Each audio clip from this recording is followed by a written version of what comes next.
deuxième tour, à mon avis, ce deuxième tour, on ne sait pas d'où il vient. Mais on peut penser que d'après son itinéraire, cela pourrait être le tour des Châtelains. Et le premier château de Bruges, c'est le château de ce qu'on appelait dans le temps la rue du Mont, aujourd'hui la rue Napoléon-Henri, qui est de 1617. Quand de Bruges, le fils de Guillaume, va construire le château communal, j'ai plus la date de mémoire, 1700 et quelque chose, enfin, peu importe, ça tu regarderas dans tes copions. Ben, tu passes à la commune, hein, c'est tout. Voilà. Et donc, on est passé chez le fils de Guillaume. Puis, il y avait dans le fond aussi, les deux Manets, qui étaient associés à de Bruges. Donc, à mon avis, on a toujours été au château d'en bas, qui ne portait pas ce nom. Donc, on a toujours fait cet itinéraire, et si tu regardes bien, entre le château d'en haut et le château d'en bas, il n'y a jamais eu de clôture. C'était un passage de l'un à l'autre, et probablement que le tour allait au château d'en haut et passait directement au château d'en bas. Donc, c'est le tour des Châtelains. Le premier, c'est de Manets. Le deuxième, c'est de Bruges qui construit en 1617. Et le troisième, c'est le château d'en haut. Voilà. Ou sinon, on suppose que les de Bruges, à l'origine, vivaient à ce qu'on appelait le Moutier. C'est peut-être au cercle Saint-Michel. D'accord.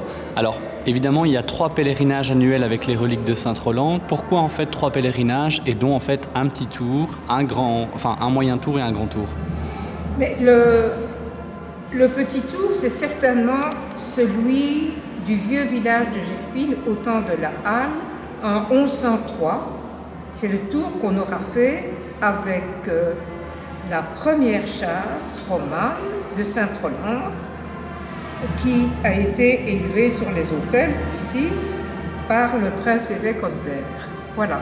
Donc ces premiers, c'est le vieux village, c'est la Halle, c'est le cœur historique et c'est 1103. Puis, quand au XIVe siècle, on sait que vers les années 1400, l'exploitation du fer est là par 2 Manets. On n'a pas de date exacte, mais l'exploitation du fer est là vers 1400 avec 2 Manets et son associé, parent par alliance, donc de Bruges. D'accord. Voilà. Donc on est certainement toujours passé par ce qui est aujourd'hui le château d'en bas. Et puis l'autre, 1617. Un dernier mot, donc en tant que membre de la confrérie Sainte-Rolande, vous êtes amené à côtoyer régulièrement le vice-doyen Claude Lallemand. Comme vous le savez, donc il partira à la fin de cette année. Un petit mot sur le curé. Oui, écoutez, je pense que c'est pas facile d'arriver et c'est pas facile de partir.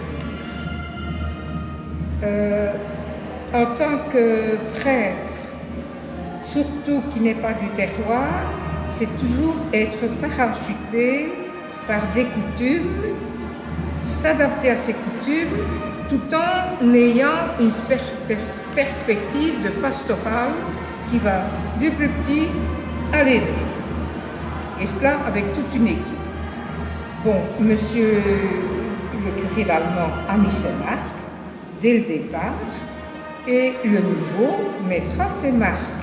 Et c'est pas facile, ni pour l'un ni pour l'autre, nous en sommes conscients, à tel point que le départ de notre année de pèlerinage, c'est la neuvaine de Sainte-Rolande, tout de suite après Pâques. Et donc, pendant la neuvaine, chaque jour, on a prié pour nos prêtres, celui qui arrive comme celui qui part. On n'a pas fait de distinction. Et parce que nous sommes conscients que c'est difficile pour tout le monde. Alors, un petit mot sur la marche Sainte-Rolande. On parle souvent de l'aspect folklorique des marcheurs, mais il faut peut-être rappeler aussi l'importance de l'aspect religieux. Oui, mais nos marcheurs en sont conscients. Hein.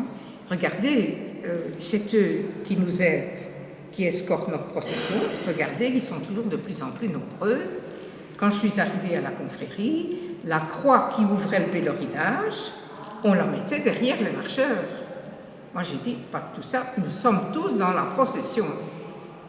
Et regardez, ils sont beaucoup plus nombreux maintenant. Ils ont fait un par cas, ils m'ont demandé les photos de Saint-Roland et donc de la chasse. Ils tiennent à cette identité d'escorte. C'est une notion que j'ai introduite depuis le début. Ce sont des escortes de pèlerinage. Et nous respectons nos escortes et eux nous respectent. Alors que peut-on souhaiter pour la confrérie Sainte-Rolande pour cette Pentecôte 2019 ? Eh bien, la première chose, c'est, peu importe le temps, que tout le monde s'entende très bien autour de la chasse, que ce soit les accompagnateurs ou avec les fidèles. Je pense.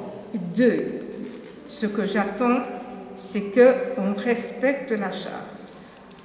Cette année-ci, j'ai mis un souhait chez les marcheurs, je leur ai écrit et j'ai dit, ben voilà, nous, on a introduit les petits mouchoirs blancs parce que les gens n'avaient plus de mouchoirs blancs. Et d'un autre côté, nous avons fait campagne aussi pour ne plus qu'on abîme la chasse comme autrefois avec des képis, des épées. Il y a d'ailleurs toute une série de petits coups qui sont irréversibles au-dessus de la chasse. Bon, et donc, nous avons demandé aux marcheurs, si vous voulez, à la